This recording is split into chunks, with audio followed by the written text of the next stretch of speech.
revenons. C'est l'image des violences de samedi à Paris, place d'Italie. C'était pas place d'Italie d'ailleurs, c'était, je crois, Maxime Brandstatter.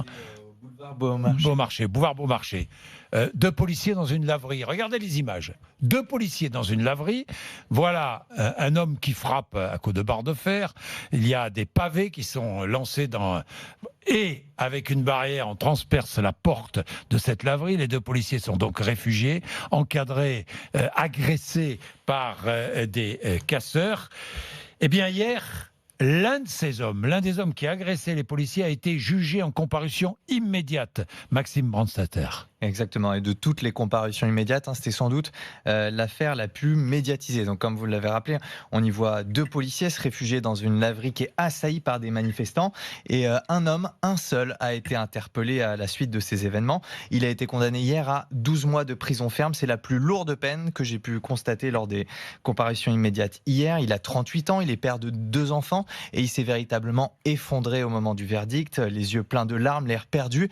Il assure avoir seulement rejoint le groupement après le début des violences. Il reconnaît tout de même, qu'on le voit sur la vidéo, il reconnaît aussi avoir donné un coup de pied et jeté une pierre à travers la vitrine, mais c'est justement sa ligne de défense. Il assure qu'il visait la vitrine et non les policiers.